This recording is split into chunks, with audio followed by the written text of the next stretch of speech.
और सर्दी का मौसम भी था, तो ये मान के कि पुरुष और महिला सभी साथी इस पे हम ऑनलाइन जुड़ेंगे, नहीं तो अक्सर महिलाओं के लिए करते हैं इस पे।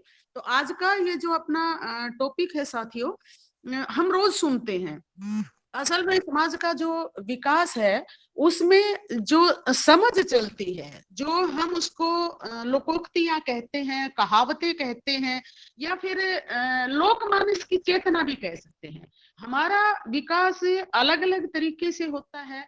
जब 15 अगस्त 1947 को देश आजाद होता है और जब 50 में संविधान लागू होता है, तो बहुत सारी जो लोक चेतना है उसके विपरीत दिशा में जाकर के एक लोकतांत्रिक समाज के निर्माण के लिए संविधान लाया जाता है देश में। और इसको थोड़ा सा एक ऐतिहासिक रूप से समझने की भी जरूरत है कि ये जो चाहे राजाओं का राज रहा है, उससे इस बीच में आप देखोगे राजाओं के राज के बाद अंग्रेजों का राज रहा और देश ने आजादी हासिल की। तो समाज में बहुत सारी ऐसी धारणाएं हैं जो निचली सतह पे विकसित होती रही, वो अपने अपने अनुसार होती रही। और हमारा जो पितृ सत्तात्मक ढांचा है उसमें ऐसा नहीं है कि केवल महिलाओं के लिए ही है, हमारे यहाँ पे हर कमजोर के लिए। आप देखोगे कि चुटकुले हैं वो कमजोर पे बने हुए हैं हरियाणा के समाज में। और मैं ये नहीं कहना चाहती कि हमारे समाज में जो बनी हुई चीजें हैं वो सारी खराब चीजें हैं, लेकिन ये जरूर है कि कुछ कमजोरियां, कुछ जो सही चीजें नहीं है, उनको ऐसे मौकों पे याद करके थोड़ा सा इंगित करने की जरूरत है। सावित्रीबाई फुले के जन्मदिन पर हम महिलाओं के इश्यूज को लेकर इसलिए बात कर रहे हैं क्योंकि वो महिला थी और वो सारी उम्र इन चीजों से लड़ी हैं। वो लड़कियों की शिक्षा के लिए जब कोशिश कर रही थी, तो आप जानते ही हैं सभी कि उस दौर में लड़कियों को नहीं पढ़ाते थे। और ये हमारी जो लोक चेतना काम करती है, लोग जब बातचीत करते थे तो ऐसे कहते थे कि जो भी लड़की वो पकड़ के लेके आती थी, मना के लेके आती थी लड़कियों को, तो आप देखिए कि वो तब ये धारणा थी कि जो भी लड़की पढ़ेगी वो विधवा हो जाएगी। और कोई भी माँ बाप इस बात को कैसे, उनको ये डर नहीं लगेगा कि अगर लड़की पढ़ेगी तो विधवा हो जाएगी, इसलिए वो लड़कियों को नहीं भेजते थे। और सावित्रीबाई फुले आप देखिए लगातार इन अवधारणाओं से टकराती है, इन अंधविश्वासों से टकराती है। उसका पूरा जीवन मतलब उस समय विडोज के बाल काटे जाते थे, विधवा विवाह नहीं होते थे, और लड़कियों को शिक्षा नहीं मैम होती आपकी थी। आवाज कट रही है, मैम आवाज नहीं आ रही आपकी। ये किसी का माइक ऑन है। तो वैसे तो रेंज तो है, आवाज आनी तो चाहिए। तो साथियों उस दौर में आप देखो कि उन्होंने नाइयों की वो हड़ताल करवाती है कि वो विधवाओं के बाल नहीं काटेंगे। उस दौर में एक बहुत बड़ी हिम्मत का वो काम करती है कि लड़कियों को लेके आती है, लोग गोबर फेंकते हैं उसके ऊपर, वो दो साड़ियां रखती थी कि एक स्कूल में जाके बदल पाए। और आवाज साफ है इसके जी। साथ आवाज आ रही है जी? हाँ जी, साफ है जी आवाज। जी। उसके बाद आप देखिए कि आज भी हम हिम्मत नहीं कर सकते उस दौर में, जब क्योंकि बाल उम्र में शादियां होती थी, लड़कियां बहुत जल्दी विडोज हो जाती थी। उस टाइम के ऐसे उदाहरण भी मिलते हैं कि 70 साल के पुरुष के साथ 8 साल की बच्ची की शादी होती है। अब उस टाइम का लिटरेचर देखेंगे तो बहुत बड़ी विडंबना थी उस दौर की सोसाइटी की, जिसमें लड़कियां बहुत जल्दी विधवा होती थी, फिर उनकी पुनः शादी करने का कोई प्रावधान नहीं था। अब ऐसे में कई बार उनके साथ ज्यादती भी होती थी, गलतियां भी होती थी। तो उस दौर में अगर वो ऐसी लड़की कोई प्रेग्नेंट हो जाती थी तो उसका रास्ता मौत के अलावा कुछ नहीं था।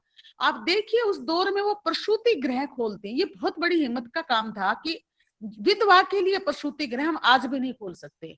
और वहां केवल वो खोलती ही नहीं है, अब देखिए यशवंत को जो वो गोद लेती हैं, तो वो एक जो विधवा है उससे पैदा हुआ हुआ बच्चा है जिसको वो गोद लेती हैं, अपनाती हैं अपना बेटा। और वो ज्योतिबा फुले की मौत पे जो पुरुष लेके चलते, वो हांडी खुद लेके चलती है और उनके मिशन को आगे बढ़ाते हुए लड़ती है, और अंत में प्लेग की जो बीमारी है उसके दौरान वो मारी जाती है। तो यहाँ सावित्रीबाई फुले का जो जीवन है वो लगातार पूरी उम्र इन चीजों से टकराते हुए बीतता है, और सारी अवधारणाओं को परे धकेलती हुई एक नागरिक समाज के निर्माण के लिए वो कर ले ये जो चीज ना, जाकर तक हो जाए वो कर ले जोने। साथियों ये माइक मेरे ख्याल से बंद कर दें। तो ये उस दौर की जो विडंबना है, वो एक दिन में सारी चीजें ठीक नहीं होती। आप देखिए बहुत सारी अवधारणाएं, बहुत सारे अपशब्द, बहुत सारी लोकोक्तियां हमारे समाज में आज भी प्रचलित हैं, और वो भले ही कुछ धुंधली पड़ गई हैं, समय के हिसाब से लड़कियों ने जो चीजें हासिल की हैं उससे कुछ धुंधली जरूर पड़ी हैं, लेकिन वो पूर्णतया खत्म नहीं हुई हैं। संवैधानिक रूप से विकास होना और लोक चेतना के हिसाब से विकास होना, दोनों आप देखोगे कि कई बार तो बिल्कुल विपरीत धाराओं में चलता है। हमारे यहाँ पे खूब आराम से कहते हैं कि लड़का और लड़की एक समान है, बेटा बेटी एक समान है, कोई फर्क नहीं है, और लड़कियों ने सिद्ध भी किया है ये, जहां जहां उनको मौके मिले हैं तो लड़कियों ने बहुत बेहतर तरीके से अपनी उपलब्धियां हासिल की हैं, और समाज के दिमाग में इन चीजों को जचाया भी है कि वो किसी से कम नहीं है। लेकिन आज भी बहुत सारे ऐसे क्षेत्र हैं जिसमें अभी और काम करने की जरूरत है। वास्तव में वो बराबरी के स्तर पर आने के लिए संघर्षरत हैं, वो इस तरह से अभी बराबर नहीं आई है।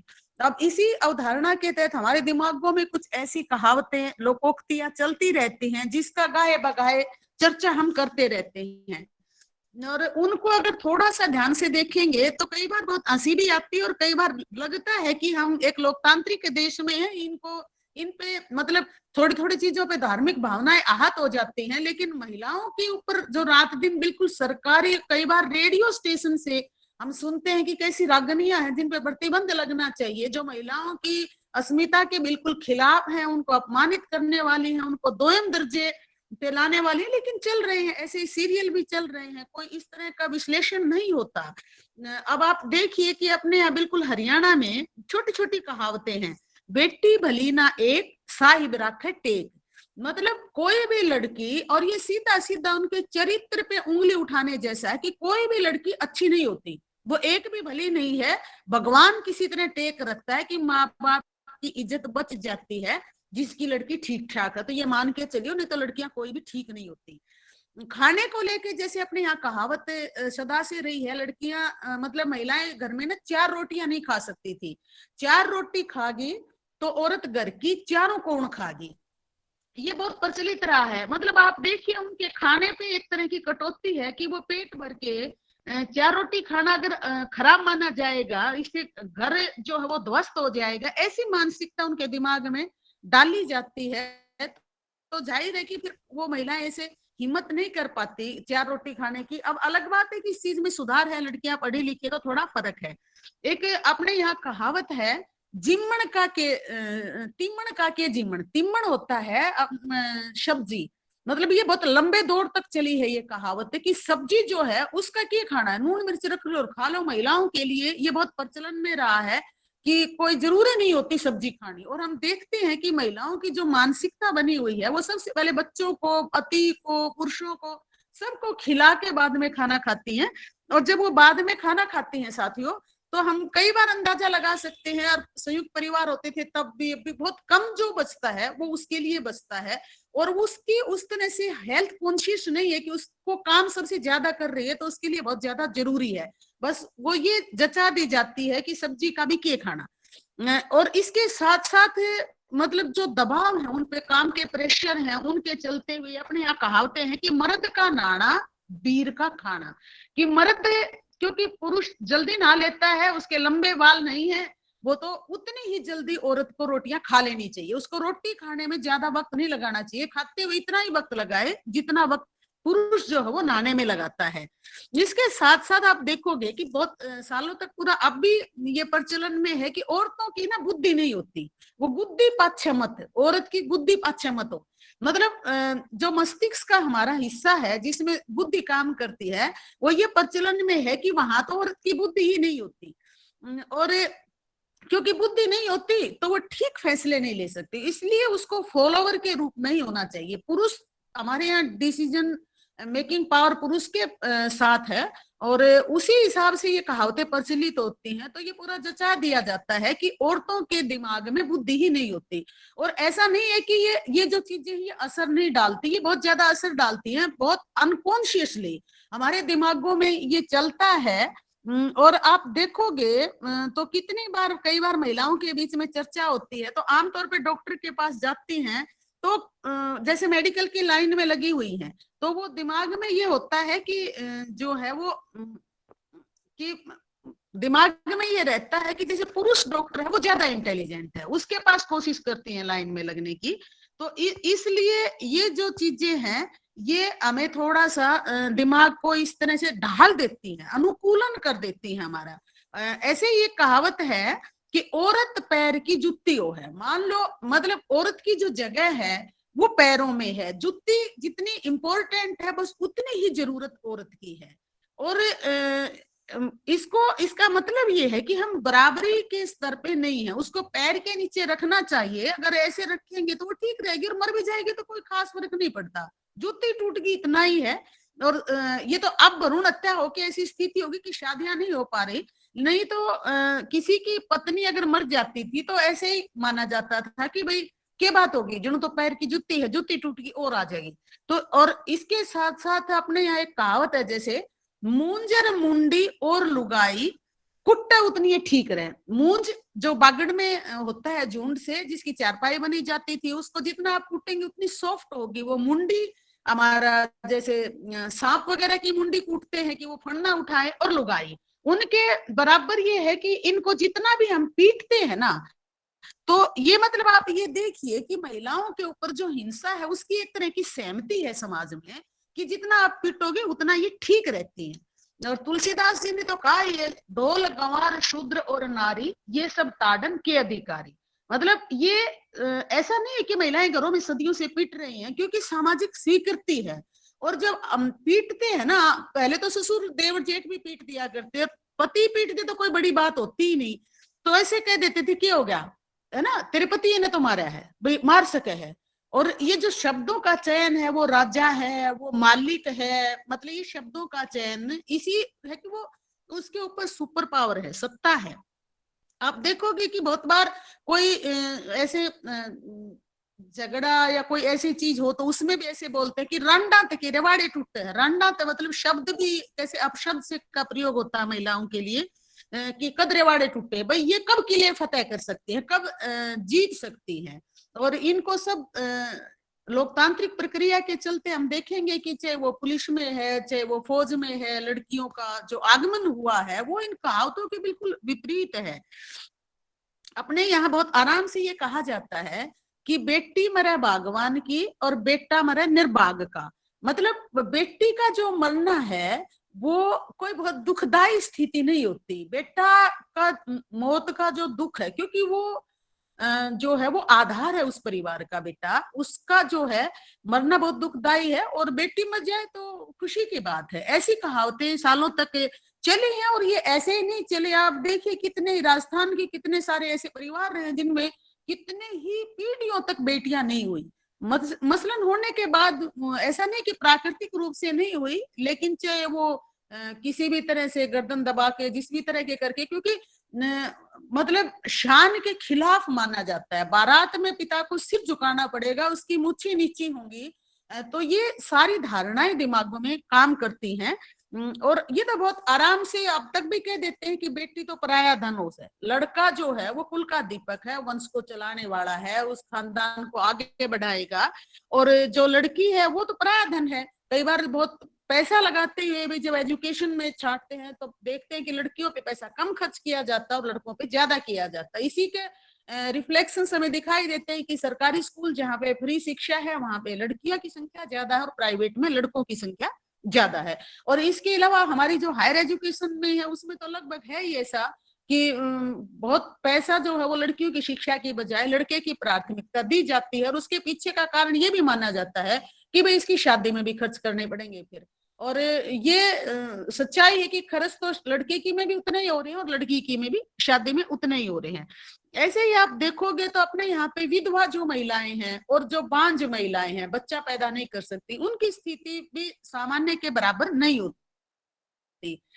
अब सुकुनी बोला जाता है, मतलब आप कोई शादी ब्याह इस तरह का कर रहे हैं तो उसमें जो है शामिल नहीं करेंगे उसको, वो सामने भी नहीं दिख जानी चाहिए ऐसे, मतलब ये कोई उसके हाथ की बात नहीं है। जबकि पुरुष के साथ ऐसा नहीं होगा, पुरुष की पत्नी मर जाती है तो कोई अपशगुन नहीं माना जाता, वो हर चीज में शामिल होगा। लेकिन महिलाएं जो है उनको एक तरफ निकाल दिया जाएगा, या जो महिला बच्चा पैदा नहीं कर पाई, अब उसके कारण कुछ भी हो सकते हैं और शारीरिक कोई प्रॉब्लम हो सकती है, वो वैसे ही हमें प्रॉब्लम के साथ देखना चाहिए कि कोई आदमी वैसे दिव्यांग है, हाथ नहीं है, पैर नहीं है, तो ये भी एक तरह की प्रॉब्लम हो सकती है। वो महिला और पुरुष दोनों में ही हो सकती है, लेकिन उसके लिए जो समाज में जो जगह है उसकी वो बहुत दकिया दी जाती है, बिल्कुल हाशिए पे कर दी जाती है। आप किसी भी खुशी के मौके पे उसको देखना नहीं चाहते, ऐसी हमारे समाज में है। और इसके अलावा कई बार तो बहुत हैरानी कर देने वाली होती है। मतलब किसी युवा महिला के पति की अगर डेथ हो जाती है, तो हम देखते हैं बैठे हुए जब चर्चा करते हैं, तो बहुत उसको ना ऐसे घोड़ी की तरह बोला जाता है, भाई घोड़ी ने तो सवार चाहिए, इसके के लागी भाई, घर का माँ बाप का इन सब का नुकसान हो गया, या तो घोड़ी है इसमें तो सवार और मिल जाएगा, मसलन उसकी शादी हो जाएगी। जब ये शादियां होने लगी, पहले तो विधवा का विवाह नहीं होता था, लेकिन जो शादियां होने लगी तो ऐसे बोलते हैं कि घोड़ी को सवार मिलेगा। और उसमें भी ना बहुत तरह का भेद होता है। आप देखोगे तो पुरुष के पक्ष में बोलेंगे कि भाई देखो बालका ना तो रोटी पौने वाली चाहिए बेचारे की, क्यों उम्र कटेगी। और महिला अगर उसी उम्र की विडो है तो फिर यूं कहेंगे बेटी कोई बात नहीं, सुख होता तो इसी से मिल जाता, तेरे कर्म में सुख नहीं, अपने बालका पर ध्यान दे, अपने बालका न पाल ना तो ठीक रहेगा। तो ये दोनों के उसमें ना बहुत ऐसे फर्क है, दोनों में देखा जाता है। और बहुत आराम से अपने, खास तौर से क्योंकि ये मसला केवल यहाँ चलने वाला नहीं, आप देखो महाभारत को भी, या दूसरे हमारे ग्रंथ हैं जिनको हम पुराण भी बोलते हैं, दूसरा लिटरेचर है, उसमें भी ना औरत को खास तौर से ये बताया जाता है कि वो जड़ है झगड़े की। अपने यूं कहा करके जो औरत है ना, लुगाई है ना, राड की जड़ो है, ये कहावत है, लोकोक्ति है कि लुगाई राड की जड़ो है। और खासतौर से संयुक्त परिवार जब हमारे टूट के एकल परिवारों में परिवर्तित हुए, तब था तो क्या उसके पीछे, था तो ये कि पहले किसानी होती थी, पूरा परिवार इकट्ठा रहता था, और किसानी में मशीन नहीं आई थी, तो एक साझी ताकत की जरूरत भी होती थी, सोसाइटी की जरूरत थी उस टाइम पे, तो सभी भाई इकट्ठा रहते थे। और जब देश आजाद हुआ, विकास हुआ, तो स्वरूप बदल गए धंधों के, कोई नौकरी चला गया, अलग अलग क्षेत्र का विकास हुआ। तो नौकरी के चलते भी महिलाओं को पति के साथ उनका जाना हुआ, बच्चों की एजुकेशन के लिए गांव छोड़ के बाहर निकलना हुआ। ये पूरा इस तरह के बदलाव का प्रभाव था। लेकिन आमतौर पे कहा यही जाता था कि जो महिलाएं हैं वो बाइया की तो जमा नहीं बिगड़ती, ये रांड है ना ये ना टिकती, ये लड़ाई करा दे, भाई भाई तो कभी नहीं बिगड़ा, हमेशा ये लड़ाई का मतलब जो बहुत मुख्य कारण दिखाई दे रहा है कि जो किसानी टूट रही है, लोगों की शहर में शिफ्टिंग हो रही है, लोग एजुकेशन के लिए जा रहे हैं, काम धंधों के लिए चलते जा रहे हैं, परिवार टूटने के अलग अलग कारण हैं, ठोस कारण हैं। लेकिन उस टाइम भी यही होता था कि महिलाएं जो हैं वो भाई भाइयों की नहीं बनने देंगी, और इनकी वजह से झगड़ा और लड़ाइयां होती हैं। तो ये सारी चीजें जो हमें दिखाई देती हैं, दिखने में बहुत छोटी छोटी चीजें दिखती हैं। आप ये देखिए कि द्रौपदी को हमेशा याद किया जाता है कि द्रौपदी की वजह से युद्ध हुआ, सीता की वजह से युद्ध हुआ, है ना, ये औरतों की दिक्कतें हैं। जबकि हमें पता है कि वो सत्ता के लिए युद्ध था, राज के लिए युद्ध था, द्रौपदी की वजह से युद्ध नहीं था। तो ये जो हम बिना विश्लेषण किए इन कहावतों को मानते चले जाते हैं। और आप देखिए शादियों में तो कितनी आराम से हम देखते हैं कि जितने गीत गाते हैं ना, वो पति की उम्र, पति के साथ जुड़ के, सुहागनों के साथ, मतलब तेरा हाथ लोटा गोद भतीजा करे सुहागण आरता, तेरा हाथ पोरी गोद छोरी करे सुहागण आरता, पड़गी पोरी मरगी छोरी करे सुहागण आरता। मतलब खुशी के टाइम में कितनी बहुत आसानी से हम ऐसे गीत गा लेते हैं कि बहुत खुशी से कह देते हैं कि तेरी छोरी गोदी में थी वो मर गई, और ये अच्छा माना जाता है। और हम आशीर्वाद के रूप में भी अगर देखेंगे तो सारे ही तो आशीर्वाद जो महिलाओं को, बड़ी बूढ़ी या बुजुर्ग किसी के भी वो पैर छूती हैं, हरियाणा में पैर दबा के आशीर्वाद लेने की परंपरा है, तो भी उसमें ये होती है कि बूढ़ सुहागण हो, बूढ़ सुहागण हो, मतलब तेरा सुहाग जो है जब तक बूढ़ी हो तब तक बना रहे, तेरा सुहाग की लंबी उम्र हो, और तेरे भाई भतीजे जीते रहो, तेरे बेटा जीता रहो, तेरे पोते हो। मतलब लड़कियों को या वो जो खुद महिला है उसको कोई आशीर्वाद देने की नजर नहीं होती है ना। कितनी बार वो ऐसे ही कहेंगे, सारे आशीर्वाद पुरुष की तरफ जाते हैं, और ये परंपरा हरियाणा में चली रहती है। और इसी तरह जो भात के गीत हैं उसमें जो भाई की अनिवार्यता, उसमें सारे गीत इस तरह के हैं कि बहुत जरूरी है भाई का होना। अगर हम लोकतांत्रिक समाज में ये जो परंपराएं चलती हुई रखते हैं, तो फिर आप लड़का और लड़की की समानता की कल्पना नहीं कर सकते। हमें थोड़ा सा इनका विश्लेषण करना चाहिए ये बातें जो हैं चलती दिमागों में कुछ रहे, हमारी परंपराएं हम उस तरह से मनाते रहें, तो मतलब जिसका भी बात में भाई नहीं आता, कई बार ध्यान से देखिए कितनी महिलाएं रोती हैं, बहुत ये एहसास कराया जाता है कि उनका भाई नहीं है, या फिर बहन में रुखाड़ा तो चाहिए, मतलब बेटा ना हो तो ये कहेंगे रुखाड़ा चाहिए, भाई जो है उसका रुखवाड़ा है। और रक्षाबंधन की भी अपनी परंपरा, भाई जो रक्षा की शपथ लेता है, चाहे वो बिल्कुल छोटा सा भी है, तो ये जो संस्कार, ये बीज जो दिमागों में डाले जाते हैं, वो कहीं ना कहीं लड़कियों को भी जैसे उनको लगता है कि भाई की पनाह में ही रहना चाहिए, पति की पनाह में ही रहना चाहिए, वो एक स्वतंत्र नागरिक के तौर पे भाई के साथ खड़ी हुई या पति के साथ खड़ी हुई आपको नागरिक के तौर पे नहीं दिखाई देगी, वो एक सहायक क्रिया के रूप में आपको दिखाई देती है। जरूरी है, लड़कियों से भी प्यार है, मोह है, लेना देना है, हम बस ये बहुत ऐसे ढकोसला सा करके संस्कृति का और उसका जो एक नागरिक होने का दायित्व है, नागरिक होने का जो कर्तव्य है, या वो नागरिक की तरह खुद को महसूस करे, ये हमारा जो प्रचलन है, लोकोक्तियों का है, रीति रिवाज का है, ये उस हक को छीन लेता है और वो स्वयं उस रूप में खड़ी नहीं हो पाती। और अगर खड़ी भी हो पाती है तो आप देखिए, मतलब अपने जो कहानियां हैं उसमें भी आप देखिए, कबीर अपने को बहुत जाति प्रथा के खिलाफ लड़ते हुए दिखाई देते हैं, बहुत अच्छा उनका लिटरेचर है, लेकिन वो भी कंचन मतलब सोने के बराबर नारी को रखते हैं, जो चकाचौंध से आपको भ्रमित कर देती है, दिग्भ्रमित कर देती है। मैं देखती हूँ कि महात्मा बुद्ध जाति के खिलाफ खूब लड़ते हैं, लेकिन आप देखिए वहां पे भी वो भिक्षुणियों को अपने जो मठ है धम्म में उनको शामिल नहीं करते, वो कहते हैं कि इससे पुरुष दिग्भ्रमित हो जाएगा, है ना, वो सारा दोष ना महिला के ऊपर, वो उनकी जो मौसी गौतमी जिन्होंने उनको पाला था, गौतमी उनका विरोध करती है और सबसे पहले वो उनके मठ में शामिल होती है। तो महिलाएं जो है वो सदियों से लगातार इन चीजों का विरोध कर रही हैं, जो जागरूक महिलाएं हैं वो एक नागरिक के तौर पे अपने हकों के लिए लगातार बोलती हुई नजर आती हैं। और जो हमारे बड़े बड़े महापुरुष हैं वो हमें ऐसे दिखाई देते हैं। पंडिता रमाबाई जिसने कितना संघर्ष किया अपने जीवन में, और हमारे आदरणीय स्वामी दयानंद जी जो हैं खूब हमारे आदरणीय, निश्चित रूप से उनका बहुत अतुलनीय योगदान है, मैं कोई कम करके नहीं आंक रही, लेकिन जब वो ईसाई धर्म का में अपना लेती हैं तो छिनाल बोलते हैं, है ना, उनके लिए जिस शब्द का प्रयोग किया जाता है वो छिनाल शब्द का प्रयोग हमारे महापुरुष उनके लिए करते हैं।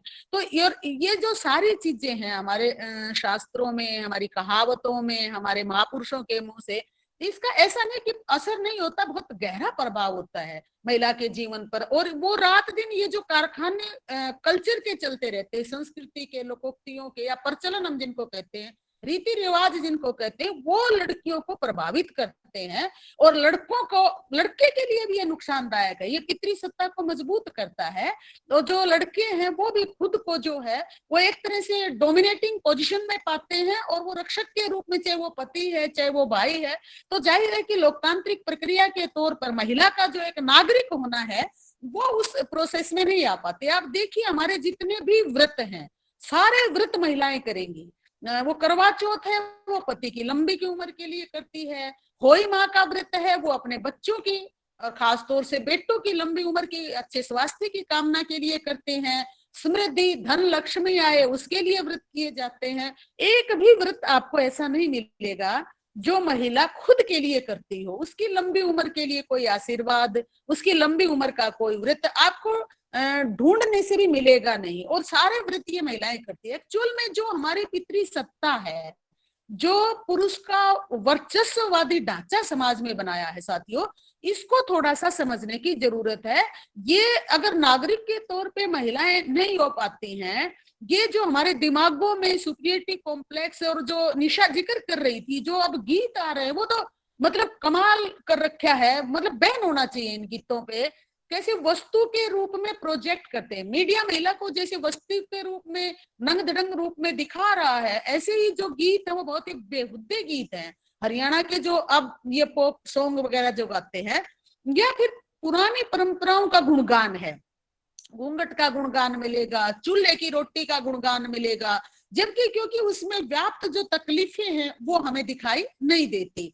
तो ये जो कल्चर चलते हैं बहुत चाव से, बहुत शौक से लोग सुनते हैं इनको, और सुनते हैं तो उसका एक असर भी होता है। आप गीतों के माध्यम से भी देखिए, महिलाएं गीत गाती हैं, कि बेटी उलाना ले मतना, वो पूरा गीत जो है वो सारी जिम्मेदारी, सारा समर्पण, भाई जेठ आ जा तो एक साइड खड़ी हो जाइए, ससुरे का मान करिए, देवर का ये करिए, उसके खुद के लिए एक शब्द भी नहीं है। वो नए घर में जा रही है, उसकी अपनी दिक्कतें क्या है, इसके लिए आपको एक भी ढूंढे शब्द नहीं मिलेगा। पूरे परिवार के लिए उसको क्या क्या करना चाहिए, और छोटी से छोटी बात का भी वो ध्यान रखे और किसी तरह का उलाना ना लेके आए।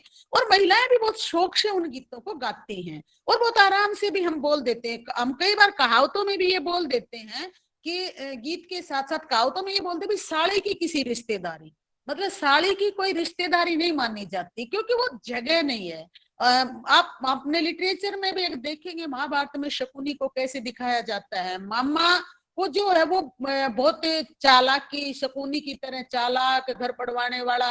और गीतों के माध्यम से भी आप देखो कि जो बीत में आड़ा घर में साड़ा, बिगड़या ताड़ा दुखी करे, है ना। तो साड़ा की जो उपस्थिति है वो घर में बिल्कुल भी ऐसे बर्दाश्त करने लायक नहीं है और वो अच्छी नहीं मानी जाती। ये सारी चीजें हमारे दिमागों में जचा दी जाती हैं और हम फिर ये मानते हैं कि ये चीजें सारी क्योंकि वो प्रभावित करती है लोगों को और वो दिमाग का हिस्सा बन जाती हैं, हमारी जो चेतना है उसका हिस्सा बन जाती हैं। अब देखिए रागनियों ने इसमें बहुत बड़ी भूमिका निभाई है। रागनियों में है, तिरिया कितनी प्यारी हो पर भेद बताना ना चाहिए, और भाई कितना दुश्मन हो पर भेद छुपाना ना चाहिए। अब ये जब हम चलाते हैं रागनी तो बहुत झूम झूम के सुनते हैं, हम विश्लेषण नहीं कर पाते, क्योंकि हमारे दिमागों में जो परंपराएं चली हुई हैं, जो लोकोक्तियां चली हुई हैं, वो हमारे दिमागों में हावी होती है। ये केवल मसला पुरुषों का नहीं है, महिलाएं भी उतनी चाव से, उतनी शौक से पितृसत्ता को ढोती है। वो समझ नहीं पाती कि तुम्हारे खिलाफ जो है, और एक नागरिक के तौर पे क्योंकि उनका विकास नहीं हुआ, नागरिक के तौर पे हमारे यहाँ पुरुष का भी विकास नहीं होता, महिला का भी नहीं होता, तो वो सोच नहीं पाते कि हम क्या कर रहे हैं। अब बेटी कितनी प्यारी हो उसे घर घरंडाना ना चाहिए। अब ये जो चीज है, एक रागनी है जिसमें है कि आजाद दीते बेटी बिगड़े दाग नहीं धोए जा। अब मतलब आजाद दीते बेटी बिगड़े दाग नहीं, मतलब बेटी की जो आजादी है उस पर लाख तरह के प्रतिबंध हैं। और हम देखते हैं घरों में लड़का कितना लेट आता है, नो प्रॉब्लम, लड़की पे उस तरह की आजादी नहीं हम प्रदान करते, खेलों में किसी तरह विभाग लेने में। और महिलाओं के आप देखिए, क्योंकि उसकी आजादी में कटौती है तो वो सामाजिक भूमिकाओं में नहीं आती है। हरियाणा की महिला जो टीचिंग में है, जो आ रही है, तो इतनी ही इजाजत है कि वो नौकरी करे। उसको आप फिर हम अगर ये संभावना व्यक्त करें कि वो आंदोलनों में आए, हमारी रैली में आए, तो नहीं आ सकती। अभी हमारी जो रैली थी उसी में मुझे एक ऐसा उदाहरण मिला कि दो पति पत्नी टीचर थे और एक महिला ने कहा कि अब की बार रैली में मुझे जाने दें, क्योंकि मैंने रैली नहीं देखी है। वो रैली देखना चाहती थी, मैंने किसी तरह की कोई रैली नहीं, तो भी उसके पति ने नहीं आने दिया और कहा कि ना की करेगी तू, घर आए रह, मैं हो आऊंगा।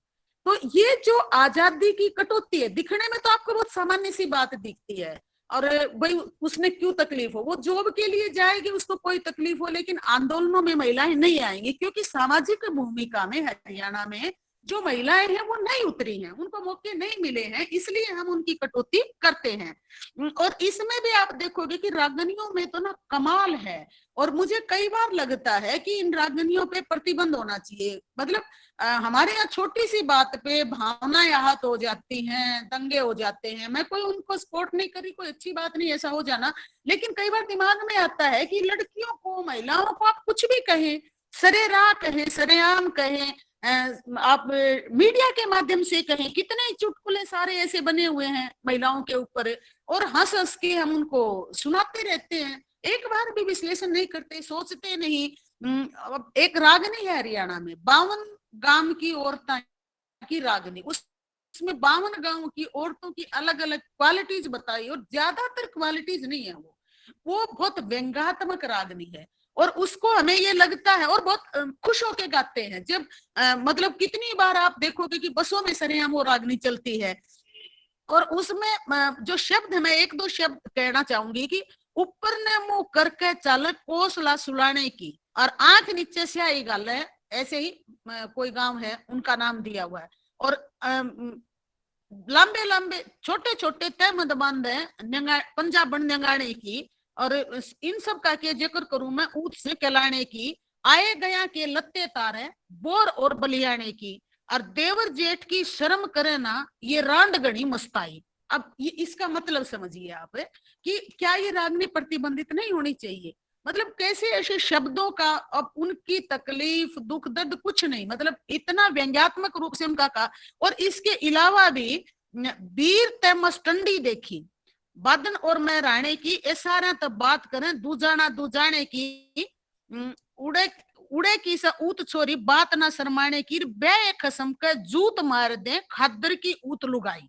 अब ये रागनी में कहा जा रहा है ना, झाड़ू देकर रे पट मारे आसी की ऊत लुगाई, और भले गरा में आग लगा दे रांड घड़ी मस्ताई, और जाडा जाडा नामक होने आमली गुमाने की, बोला बखत पड़े पर धोखा दे दे जींद और जुलाने की, और चौड़े के में मरवा दे ये माजरा फरमाने की, और लच्छी राम ने 5 कलिए बैठ सभा में गाई। मतलब ये सभा में बैठ के गाता है जो कवि है, और ये महिलाओं के बारे में ये इसी तरह की रागनियां यहाँ पे गाई जाती है। और केवल ये ही नहीं, आप इनका विश्लेषण करें तो रागनियों में ना बहुत ज्यादा ऐसी चीजें हैं। जैसे एक रागनी है, वीर बाणिया पुलिस ड्राइवर नहीं किसे के प्यारे, और भीतर लेका भेद नहीं दे मिठे बोले सारे।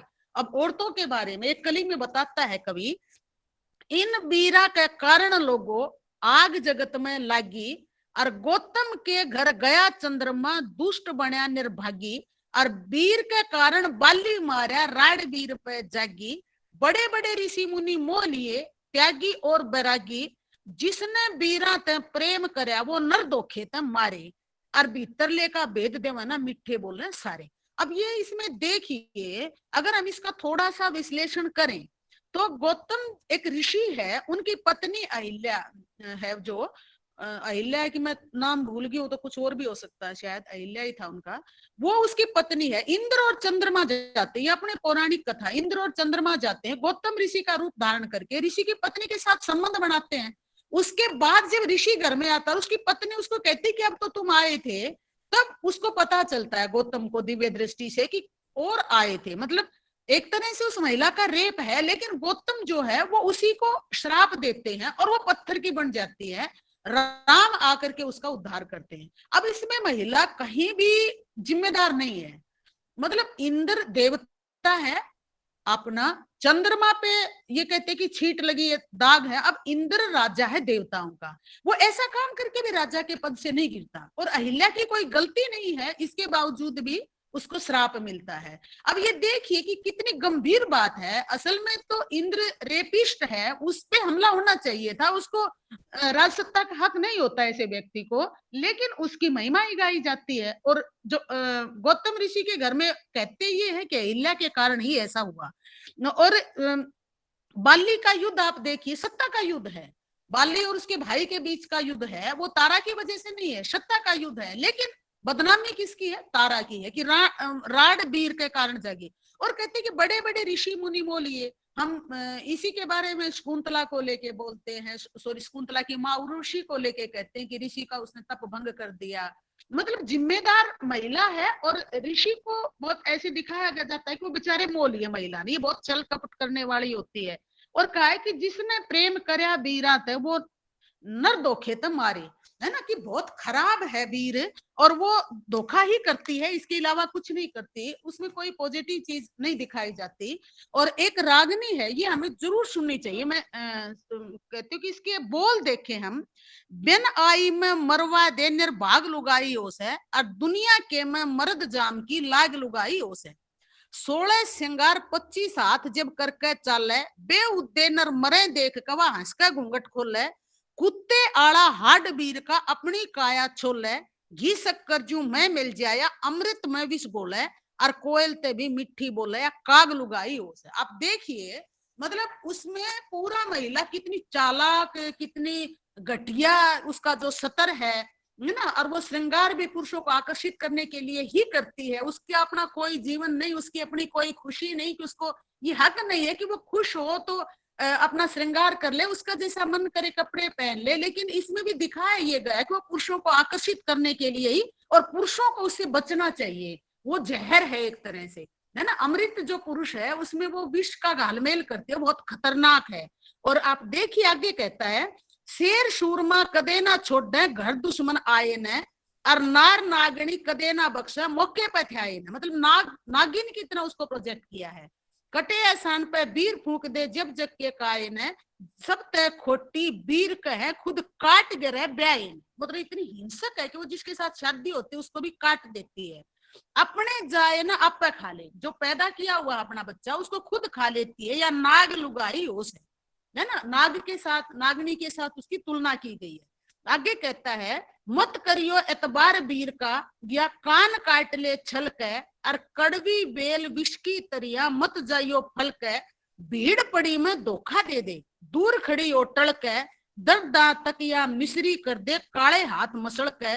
और मतना मरियो जड़ के बावड़े आग लुगाई हो से, और दुनिया के में मर्द जाम की लाग लुगाई हो से। ये पूरी उसको किस तरह प्रोजेक्ट कर रहा है, कितनी खतरनाक रूप में उसको दिखा रहा है। और कहता है कि तिरिया कारण ब्रह्मा विष्णु के गाल के घाट मरे थे, और सिंध उपसिंध दोनों भाई थे सिरने काट मरे थे। और गौतम के घर इंद्र चंदा काया पाट मरे थे, और तिरिया कारण शिवजी बिउड़ा चक्कर काट मरे थे। और लक्ष्मी चंद 360 मरे थे, या काग लुगाई हो से, दुनिया के मर्द जाम की लाग लुगाई हो से। तो ये जो रागनियां हैं जो गाई जा रही है और जो लिखी जा रही है, ये केवल एक उदाहरण मात्र है। बहुत सारी ऐसी रागनियां हैं जो महिलाओं के खिलाफ हैं। मतलब विधवा हो के श्रृंगार करे, इसके ऊपर लक्ष्मी की रागनी है, जो बहुत खराब तरह से औरत का मतलब विधवा हो के वो श्रृंगार नहीं कर सकती, वो चूड़ियां नहीं डाल सकती। तो ये जो हमारी सोसाइटी में ये हमारे जो लेखक हैं वो सोसाइटी की मानसिकता को लिख रहे हैं, और या वो पितृ सत्ता की जो गुणतर है उसको अपनी कविता के माध्यम से लोगों के बीच में ले जा रहे हैं।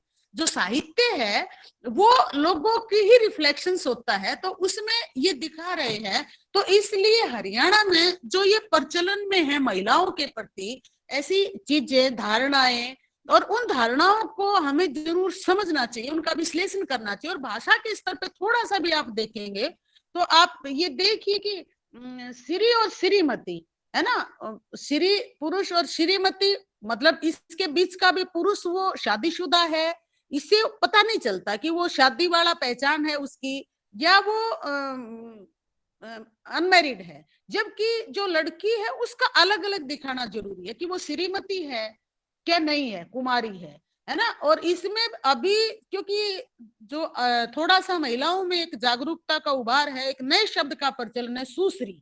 सुश्री शब्द से आपको नहीं पता लगेगा कि वो विडो है, अनमैरिड है या मैरिड है। मतलब ये बहुत बेहतर शब्दों का निर्माण हो रहा है कि वो आपको एक इंसान की तरह दिखाई देती है। वो फीमेल है, वो एक नागरिक के तौर पे आप उसको रेखांकित करते हैं। और आप देखोगे कि सोसाइटी के निर्माण में अभी तो किसानी करते हुए, किसानी की तो शुरुआत महिला ने की है, लेकिन किसान हमें पुरुष के रूप में दिखाई देता है, मजदूर पुरुष के रूप में दिखाई देता है। और प्रतिभा पाटिल जी जब यहाँ पे बनी तो हम इनको कितनी सरपंच चुनी गई, इनमें भी कितने मजाक हमने चुने हैं भाई, राष्ट्रपिता या राष्ट्रपत्नी, इन शब्दों का कैसे होगा।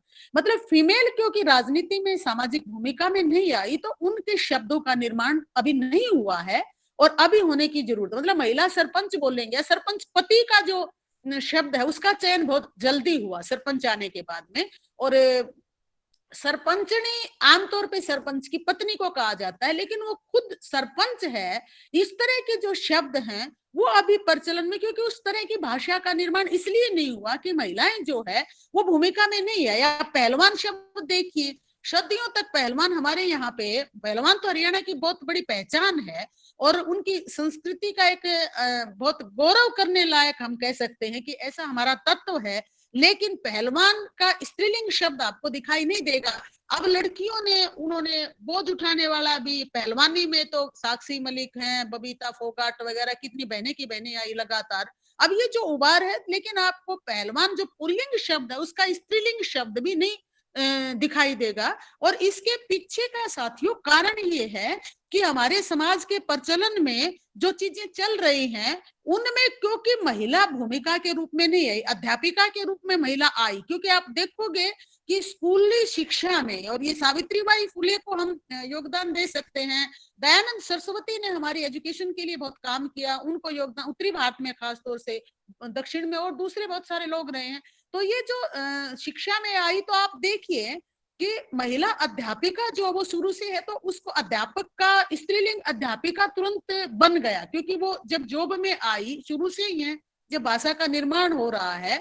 लेकिन आप देखिए जो गुरुजी शब्द है, जो पुल्लिंग है, उस दौर में गुरुजी ही शिक्षा दे रहे हैं, तो आपको महिला जो है वो गुरुजी नहीं दिखाई देती, फोटोज में भी पुराने में नहीं दिखाई देगी, और शब्द भी आपको नहीं दिखाई देगा। फौजी की आप जब बात करेंगे तो फौजी महिला आपको दिखाई नहीं देगी। पुलिस की जो बातचीत करेंगे तो आप पुलिस जो मेल पुलिस मेंबर है, आपको किसान की तरह वही दिखाई देता है, जबकि अच्छी खासी संख्या में महिलाएं पुलिस में भर्ती हो रही हैं। तो ये बदलाव में आप दूसरी तरफ भी देखिए, नर्स की जो भूमिका है वो अब तक महिलाओं ने निभाई है, लेकिन अब मेल जो लड़के हैं उन्होंने भी नर्स की कोशिश शुरू किए हैं और वो इसमें आए हैं। लेकिन आपको जो है वो मेल नर्स का, आपको पुल्लिंग उस तरह नर्स का नहीं दिखाई देता। तो इसलिए समाज में जो सामाजिक भूमिका में आते हैं, समाज में जो लोग आएंगे और अपनी जगह बनाते हैं, अभी महिलाओं को वो सफर तय करने की बहुत दूरी है, अभी वो कर रही हैं सफर तय, एक जरूरत भी है, लेकिन हम सभी साथी उसमें सहयोग दें, इन चीजों को समझने की कोशिश करें। मैं ये जो बातें कर रही हूँ, इसका उद्देश्य बिल्कुल ऐसा नहीं है कि कोई मैं पुरुषों के खिलाफ बोल रही हूँ, मैं ऐसा नहीं कर रही। मैं हमारे समाज के घटक पे चर्चा कर रही हूँ कि हमारे समाज में, जिसमें अक्सर हमारी नजर नहीं जाती, ये चीजें उस समाज का बहुत महत्वपूर्ण हिस्सा है, और हम एक नागरिक समाज के निर्माण में ये कोशिश कर रहे हैं कि लड़का और लड़की एक बराबर हो। अगर ये चीजें मौजूद रहती हैं तो और भी बहुत सारी चीजें हैं, वो प्रॉपर्टी राइट की बात है, लड़की को लड़के के घर शादी के बाद जाना पड़ता है, बहुत सारी अभी सफर में अभी तो बहुत सारी पेंडिंग चीजें हैं जिन पे हमें चर्चा करने की जरूरत है, जिसमें संपत्ति का जो अधिकार है वो बहुत ज्यादा महत्वपूर्ण है। तो ये जो चीजें हमें दिखाई भी, तो मतलब आप देखोगे कि शहरों में भी जहां हम रहते हैं, नाम होते हैं, उसमें मेरे ख्याल से 2% भी महिलाओं के नाम आपको पूरे सेक्टर में नहीं मिलेंगे जहाँ घर के आगे किसी महिला का नाम लिखा हुआ हो। तो ऐसी बहुत सारी चीजें हैं, दूरियां हैं जो हमें मापनी है, और असल में पुरुष के लिए भी ये सही नहीं है। ये जो पितृसत्तात्मक ढांचा है ये पुरुष के लिए भी ठीक नहीं है। ये भ्रूण हत्या को जन्म जो दे रहे हैं, ऐसा नहीं है कि भ्रूण हत्या की वजह से हमारे जो पुरुष साथी हैं, जो लड़के हैं, चाहे वो सोसाइटी में शादियां नहीं हो रही, यही देख ले, पूरे समाज का ताना बाना बदलता है। संतुलन प्राकृतिक तौर पे जरूरी है, और लड़का और लड़की का अगर नागरिक के तौर पे हम ये मानते हैं कि दोनों बराबर हैं, तो हमें हमारी जो प्रैक्टिस है सोसाइटी की, हमारी जो परंपराएं हैं, हमें उनको भी बदलना पड़ेगा। फिर हमें बात की परंपरा में बहुत ज्यादा ये गीत गाने की जरूरत नहीं है। और इस तरह से जो इतिहास रचे गए हैं, चाहे वो मदद के लिए, चाहे वो सुरक्षा के नाम पर, इन सब को थोड़ा सा देखने की जरूरत है। और नहीं तो फिर ये, चाहे वो रात को सुरक्षा का मसला है, इसमें लड़की की दिक्कत नहीं है कि वो रात को देर रात घर से बाहर क्यों थी, ये उसकी दिक्कत नहीं, ये हमारी मानसिकता की दिक्कत है। और देखिए इस विकृत मानसिकता के साथ हमारे बच्चे पल रहे हैं, ये लड़कों के लिए भी बहुत खतरनाक है, और हमारे घरों में शांति भी बढ़ता है कि लड़के लड़कियों को अपने यहाँ तो लड़कियों को बहुत मतलब शर्म की बात है, मैं फिर भी कहना चाहूंगी कि गंडासा, प्रेम को भी गंडासा के रूप में बोलते हैं, माल, महिला को माल के रूप में बहुत आराम से प्रयोग करते हैं। अगर हम माल के रूप में प्रयोग करेंगे तो आपको वो वस्तु के रूप में ही दिखाई देगी, हमारे बच्चों को फिर वो ऐसे ही दिखाई देगी, और उसको मार के कहीं भी फेंका जा सकता है, उसका प्रयोग करके आप कहीं भी उसको अपने जीवन से निकाल दीजिए, मार भी इसलिए रहेगी, पुलिस का डर है। तो ये पूरी जो परंपराएं हैं, जो इक्वलिटी है, मतलब आप देखिए हमारे समाज का दोहरापन, लड़की अगर इंटरकास्ट मैरिज कर ले तो पूरी लाइफ उसकी घर में कोई जगह नहीं है, लेकिन हमारे बेटों की शादियां नहीं हो रही तो हम बड़े आराम से यूपी से ले आएंगे, बिहार से ले आएंगे, हिमाचल प्रदेश से ले आएंगे, लेकिन इस पे कोई दिक्कत नहीं है कि हम ये सब लड़कियां लेके आ रहे हैं, तो उसको उसका बायकाट नहीं किया जाता उस परिवार का। बस वो ये है कि भाई फिर छोरे की जिंदगी के ऊपर गुजरे, घर तो खुलना चाहिए। तो हम जो इतना ये जो भेदभाव है, अभी बहुत भेदभावपूर्ण समाज है लड़कियों के मामले में, महिलाओं के मामले में, जिसके चर्चा नहीं करते, हम अक्सर उलांग के चले जाते हैं ना, मतलब बिल्कुल छोड़ के चले जाते हैं। और कभी आप धैर्य के साथ ध्यान से रागनी कंपटीशन में बैठ के सुनिए, रागनी कंपटीशन हरियाणा के सोसाइटी का बहुत बड़ा हिस्सा रहा है, लंबे दौर का रहा। आज भी बहुत ध्यान से एक ऐसी गांव में आबादी है जो उसको सुनती है, क्योंकि रागनी पुरुषों ने ही लिखी। और आप पूर्णमल भगत का किस्सा देखिए, पूर्णमल के साथ ज्यादती हुई, निश्चित रूप से हुई, ऐसा नहीं होना चाहिए था, लेकिन जो उसकी मौसी है आप उसको भी समझिए कि उसकी शादी ऐसे लड़के से कर दी जाती, ऐसे पुरुष से कर दी जाती है जो उसके बाप की उम्र का है। असल में लड़की को सत्ता का माध्यम बनाया जाता है। अकबर और जोधा की शादी भी तो यही थी, वो सत्ता का माध्यम बनाया जाता, उसकी अपनी इच्छा, लेकिन वो उसकी उम्र का नहीं था, उसके बाप की उम्र का था, तो जाहिर है उसमें विकृतियां पैदा होंगी। जो हम नूना दे को बिल्कुल ऐसे एक बहुत खराब महिला के रूप में प्रस्तुत कर देते हैं, हम ऐसे ही मंथरा को बहुत खराब महिला के, कैकेयी को बहुत खराब महिला के रूप में। अब देखा जाए तो कितनी आसान सी बात है कि राजतंत्र को हमने नकारा है, लेकिन कैकेयी को अब तक भी स्वीकार नहीं किया है। मतलब राजतंत्र में केवल अब 3-3 रानियां हैं, जिसका बेटा राजा बनेगा तो जाहिर है एक स्वाभाविक सी इच्छा उस माँ के मन में भी ये होगा कि उसका बेटा भी राजा बने, क्योंकि उस दौर के बंद पिंजरे में वो इतना ही सोच सकती है। और अगर इतना अच्छा राजतंत्र होता तो आज लोकतंत्र नहीं होता। ये सारा सफर महिलाओं ने किया है। और युद्ध भूमि जितनी चीजें हैं, हमें चाहे वो दहेज की है, कानून का है, युद्ध हुए हैं, सारा झेला है महिलाओं ने ये।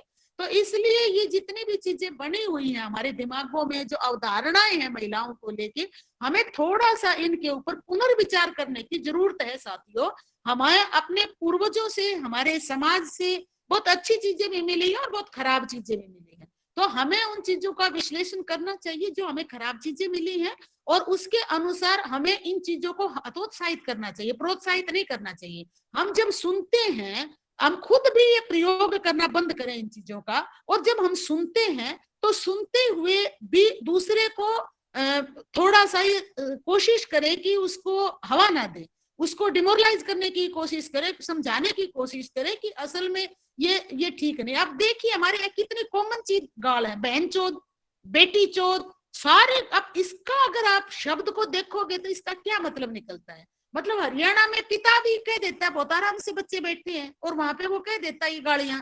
हमारे यहाँ बहुत शान से बहन बैठी है तो भी बहन चोद कह देते। अरे भाई तुम लड़ रहे हो तो लड़कियों को क्यों गालियां दे रहे हो? तुम अपनी लड़ाई खुद लड़ लो। सारी लड़ाइयां चाहे वो जुबान से है, वो लड़कियों के शरीर पे ही क्यों लड़ी जाते हैं?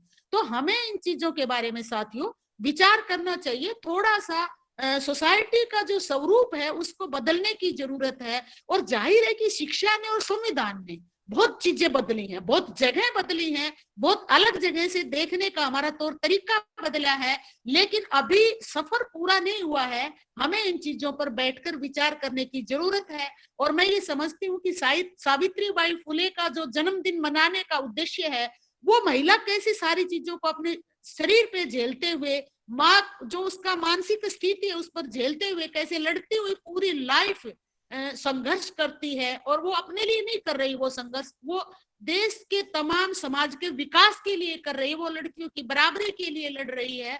और जो जो गैर बराबरियां लड़कियों के साथ है वो उनको समानता पे लेके आना चाहती है। और खुद अपने जीवन के अनुभव से भी, अपने निजी जीवन में भी बच्चे को लेके, अपने बेटे को लेके उसका जिस तरह से पालन पोषण, उसने कितनी सारी चीजें झेली होंगी। ज्योतिबा फुले को बिल्कुल निकाल दिया जाता है। और मैं ये मानती हूँ कि ज्योतिबा फुले और सावित्रीबाई फुले को जीवन के पढ़ते हुए ये देखना चाहिए कि कितनी कितनी बेहतर जोड़ी है दोनों की, एक दूसरे के विकास में पूरा सहयोग देते हैं। ज्योतिबा फुले का जो योगदान है वो सावित्रीबाई से कहीं कम नहीं है, वो भी बहुत महत्वपूर्ण है। और सावित्रीबाई उन्हीं से प्रेरित हुई है जहां पर उन्होंने बिल्कुल कदम कदम पे उनका साथ दिया है। तो हमें ऐसे जो हमारे महापुरुष हुए हैं उनकी उन खूबियों को लोगों के बीच में लेके जाने की जरूरत है। क्योंकि हम शिक्षक हैं तो हम अगली पीढ़ी तैयार करते हैं, तो हम इन चीजों को बच्चों के बीच में लेके जाएं, हमारी आगामी पीढ़ी के बीच में लेके जाएं। और खुद भी जाने अनजाने हमारे दिमाग की परत के नीचे ये चीजें जमी रहती हैं, तो हम कोशिश करें कि इस तरह के अपशब्द महिलाओं के लिए प्रयोग ना करें, इस तरह की कहावतों को हम प्रयोग ना करें। हम उनको, महिलाओं को थोड़ा नीचा दर्जा देने वाली जो लोकोक्तियां हैं, बातचीत है, चुटकुले हैं, उनको खुद भी प्रयोग ना करें। और कोई करे तो उस पर कम से कम ना हंसे, हम चुप ही हो जाएं, तो ये भी एक योगदान होगा। और सोसाइटी को आगे बढ़ाने की जो अपनी जिम्मेदारी है, लड़के और लड़की की बराबरी की जो लड़ाई है जिसमें सावित्रीबाई फुले ने योगदान दिया था। जितना हमसे बन सकता है वो हम भी कोशिश करें। आपने मेरी बात सुनी, इसके लिए आप सबका बहुत बहुत धन्यवाद। धन्यवाद मैडम मुकेश जी का। इन्होंने काफी विस्तार से जो समाज में महिलाओं के साथ भेदभाव हो रहा है, जिस तरह की शब्दों का प्रयोग किया जाता है, या जिस तरह की दिक्कतें हैं गानों में और गीतों में, रागनियों में, अच्छे से इन्होंने समझाया बहुत ही आसान से शब्दों में। अब साथियों, अगर किसी का सवाल हो कोई, तो वो रख सकता है अपना सवाल। टिप्पणी हम ना करें क्योंकि थोड़ा लेट हो चुके हैं, पर कोई बात पूछना चाहता है, कोई सवाल रखना चाहता है तो।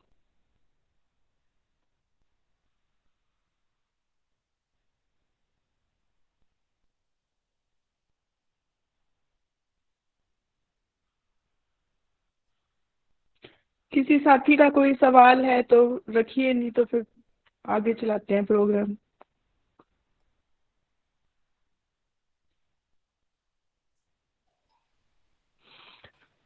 मुझे लगता है काफी लेट हो गया, या तो मतलब 1 घंटे का टाइम ही हम जनरली लेके चलते हैं, तो 4:30 बजे प्रोग्राम शुरू किया था, तो 5:45 हो गए हैं।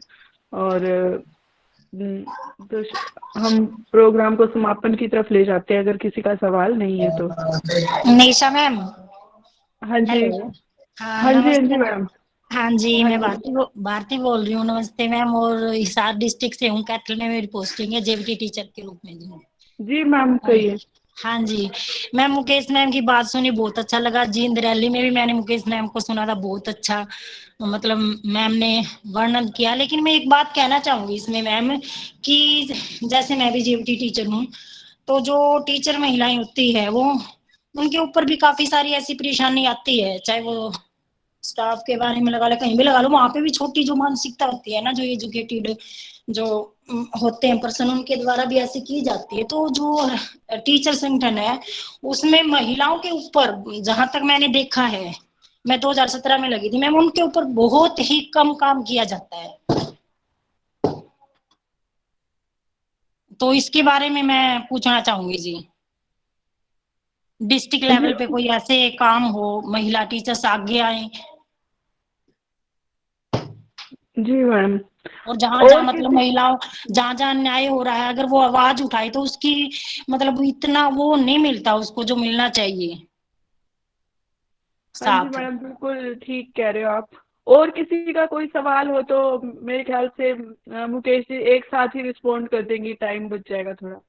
और किसी साथी का कोई सवाल हो? बहुत अच्छा सवाल भारती जी ने किया है। नमस्कार मुकेश मैडम। मेरा नाम देवेंद्र कुमार है।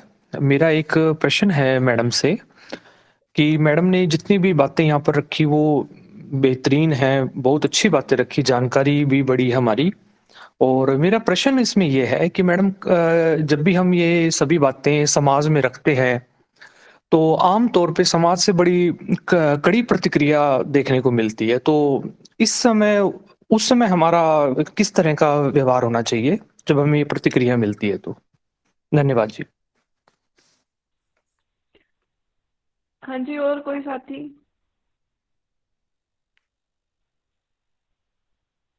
मेरे ख्याल से मुकेश जी आप अगर रिस्पॉन्ड कर दे, इतने किसी और को जी पूछना होगा जी। तो।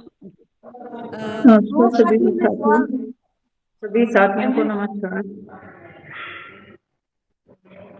हाँ जी, सुनीता जी बोलिए। नमस्कार मैम।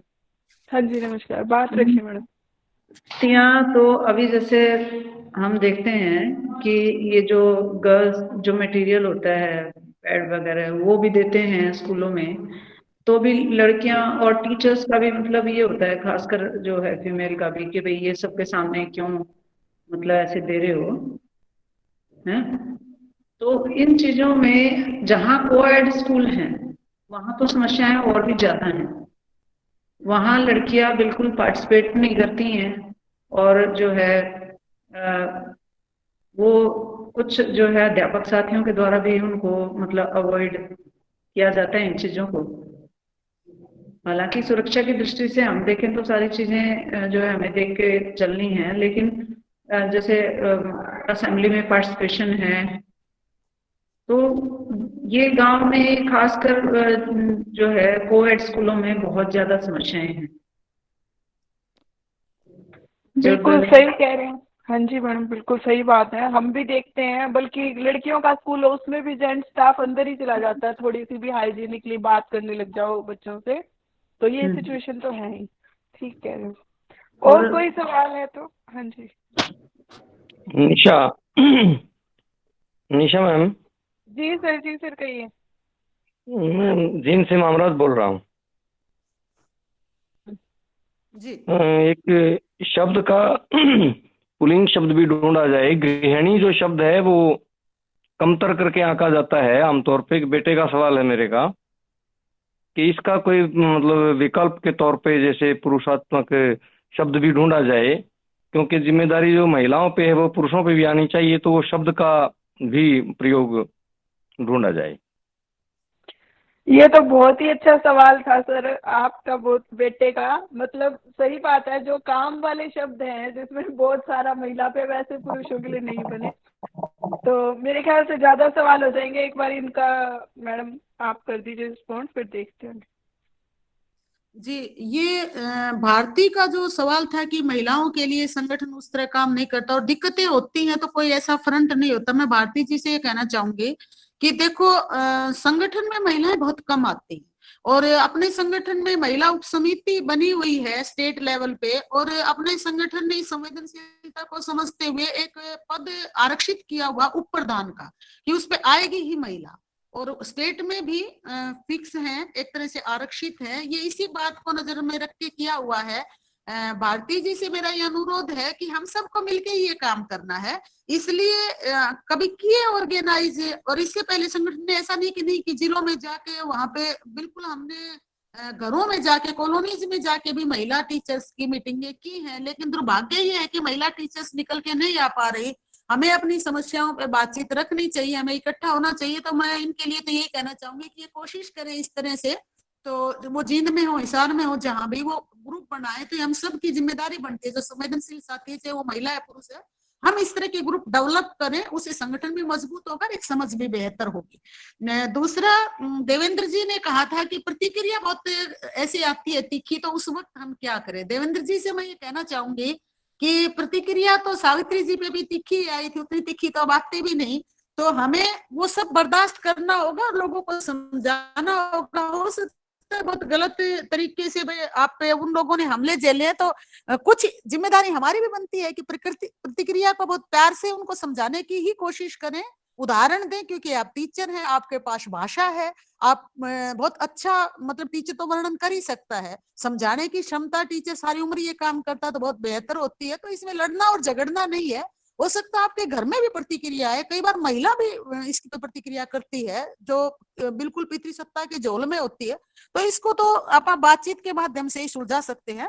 सुनीता ने एक बात कही है कि सैनिटरी नैपकिन्स जो दिए जाते हैं, साथियों ये जो महिलाओं वाला मसला है ना, खासतौर से जो हमारे अपने यहाँ तो हरियाणा में ये कहा ही जाता है कि किसी के घर में कोई ऐसी जनन अंग से संबंधित महिला की कोई प्रॉब्लम है तो उसको बहुत हे दृष्टि से देखा जाता है।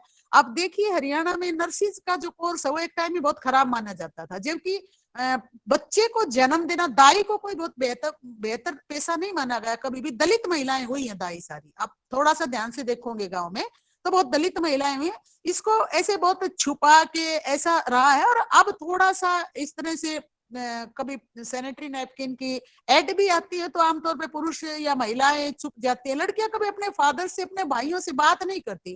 पीरियड्स होते हैं, इस पे कभी पुरुषों और भाइयों के बीच में बात, जबकि वो कितना सब हम जानते हैं कितना जरूरी पार्ट है प्रक्रिया के लिए कि दुनिया को जन्म देने के लिए। तो हमें इस पे चर्चा करनी चाहिए। मुझे याद है सैनिटरी नैपकिन की डिमांड्स को लेके इस पे जब जीएसटी लगा था, हमने पहली बार हमारे पास नौजवान लड़के आए थे एसएफआई से जुड़े हुए, हमने रोहतक में प्रदर्शन किया था इसके खिलाफ जो सैनिटरी नैपकिन पे लगाया था, और लड़कियों की डिमांड जो सैनिटरी नैपकिन की थी ये इस तरह आई थी हमारे बीच में। और ये सही बात कह रही है सुनीता जी की वहां पे ऐसे शर्म या लड़कियों का ऐसा टॉपिक होते हैं, पुरुष भी उठ के चले जाते हैं। तो इसको तो थोड़ा थोड़ा हमें ही खोलना होगा। जो जागरूक साथी है वो चर्चा करे, कोई बात नहीं, हमें कह लेंगे बेशरम, शर्म नहीं आती सबके बीच में। एक टाइम के बाद जब चर्चा शुरू हो जाती है तो लोग इस पे प्रतिक्रिया भी करते हैं। तो इसमें मुझे लगता है कि हम कोशिश करें, जो हमारे जैसे जागरूक साथी हैं, और पुरुषों में भी कई थोड़े से प्रगतिशील समझ के व्यक्ति मिल जाते हैं, उम्र के हिसाब से देखिए, थोड़ा बड़ी उम्र का है, कभी बिठाइए, कभी बात कीजिए, आप उन साथियों के साथ खुद बात करना शुरू करें। लगता है मुझे अभी मेरा ये सैनिटरी नैपकिन की डाक आई हुई थी, वो भरवानी थी, तो युवा लड़का है, तो वो बोला जी ये तो आप ही देखो, आप ही देखो। मैंने कहा कि क्यों देखूं मैं, ये भी उतना ही महत्वपूर्ण जैसे और चीजें होती हैं। और अब लगता है जैसे लगातार उससे बातचीत की तो अब उसको बहुत नॉर्मल लगता है। मैंने अपने घरों में कोशिश की है, जो युवा लड़की है, कि अपने भाई के साथ शेयर कीजिए कि आपको तकलीफ होती है इन दिनों में, और आपको जान के खुशी होगी यूनिवर्सिटीज में, कॉलेजेस में लड़के और लड़कियां अब इसका ध्यान रखते हैं, सामान्य प्रक्रिया के तौर पर शुरू करते हैं, प्रगतिशील परिवारों में फिर उनको नॉर्मल भी लगता है, कोई खराब नहीं लगता। तो इसके लिए मुझे लगता है हमें कोशिश करनी पड़ेगी। मामराज जी के बेटे ने जो सवाल उठाया ना भाई, ये सच में बहुत अच्छा सवाल है उस बच्चे का, हमारे दिमाग में भी नहीं था ये। तो गृहिणी का जो दूसरा है, देखो गृह स्वामी, गृह स्वामिनी, ये शब्द तो है प्रचलन में, लेकिन गृहिणी जो आमतौर पे, और सही बात है, उसको बहुत हल्का करके आका जाता है, तो इसका कोई पुल्लिंग शब्द इसलिए नहीं है कि जो पुरुष है वो घर का कार्य करते ही नहीं, इसलिए वो शब्द बनेगा ही नहीं उस प्रक्रिया में। ये केवल महिलाओं के शब्द नए प्रक्रिया के तहत नहीं बनते, काम का बंटवारा बटेगा। अब आप देखिए, काम वालियां तो बहुत होती हैं, लेकिन काम वाले नहीं होते, वो मजदूरी मिलेगा आपको। घरों में काम करने वाली महिलाएं हैं, तो काम वालियां शब्द ही आपके प्रचलन में आया। इसी तरह गृहिणी का काम हमारे यहाँ हरियाणा में या पूरे भारत में महिलाएं करती हैं, तो पुरुष का नहीं आया, वो तो भाई मालिक है घर का, स्वामी है घर का। गृहिणियां तो घर में कोई बाहर से आ जाता था, अब तो फिर भी थोड़ा बोलने लगी, कोई पूछता घर में कोई है, तो वो खुद होते हुए भी ऐसे हाथ हिला देती थी दरवाजे के पीछे से कि घर में कोई आदमी नहीं है, घर में कोई नहीं है। मतलब वो खुद की भी ये नहीं मानती कि तू इंसान है, इस स्तर तक पहुंचा देती हैं ये चीजें। तो इसलिए ये सही सवाल है। और जब प्रक्रिया में पुरुष काम करेंगे ना, तो गृहिणी वाला आप देखो सैफ आने लग गए, वो बहुत सम्मानित है जो सैफ का काम करता है, होटल मैनेजर है, ये सारी चीजें। लड़कों ने काम जो शुरू कर, लेकिन लड़कों के काम शुरू वहां हो रहे हैं जहाँ पैसा मिलता है, इसको समझने की जरूरत है। और क्योंकि घर में कोई पैसा नहीं मिलता, सम्मान भी पैसे से जुड़ा हुआ है। आप देखिए, डॉक्टर और वेश्या दोनों के अगर खाना खाना बहुत गुनाह माना जाता था एक टाइम पे हिंदुस्तान में, समुद्र से पार जाना बहुत गुनाह माना जाता था, लेकिन वो पेशे बदल गए क्योंकि पैसा जुड़ गया उससे। तो बहुत सारा तो पूंजीवाद में पैसा जुड़ता है ना हमारे से, तो उससे सम्मान और बेसम्मान की बात होती है। तो सच्चा सही सवाल है, और अभी निर्माण में है ये शब्द, जाहिर है कि बनेंगे। काफी अच्छी चर्चा चल रही है। और किसी साथी का सवाल है तो रखिए, थोड़ा जल्दी अपनी बात रखिए ताकि हम प्रोग्राम को समाप्त कर सकें। कोई और साथी?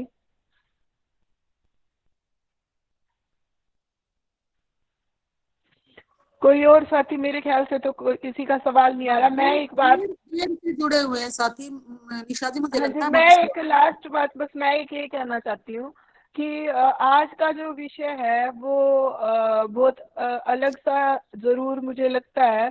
और मैंने भी जब संगठन ज्वाइन नहीं किया था तब मुझे भी इन चीज़ों के बारे में बिल्कुल नहीं पता था। जब पहली बार अध्यापक संघ से जुड़ी और हमारी जो महिला समिति बनी हुई है उसके तहत जो कार्यक्रम हुए या ऑल इंडिया के कुछ प्रोग्राम अटेंड किए, तो वहीं जाके ये देखा कि मतलब स्त्रीलिंग पुल्लिंग जो कुछ शब्द हैं वो पुल्लिंग ही हैं, और ये जो मतलब गानों से रिलेटेड या और जो बातें हैं वो सारी सीखने को मिली। तो हम नई नई चीज़ें सीख रहे हैं यहाँ पे आके, और मैडम ने काफ़ी विस्तार से ये बातें रखी। तो अब प्रोग्राम को समाप्त करने के लिए मैं अपने अध्यक्ष जी से रिक्वेस्ट कर रही हूँ कि वो आए और अपनी बात रखें। प्रभु सिंह जी।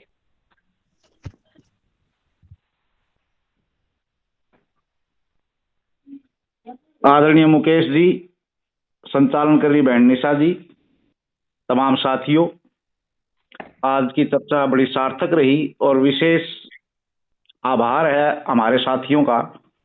हम लगातार जो इश्यू ले रहे हैं उनमें महिला और पुरुष, कई बार ये बांध दिया जाता है कि ये महिला का इश्यू है तो महिलाएं जुड़े।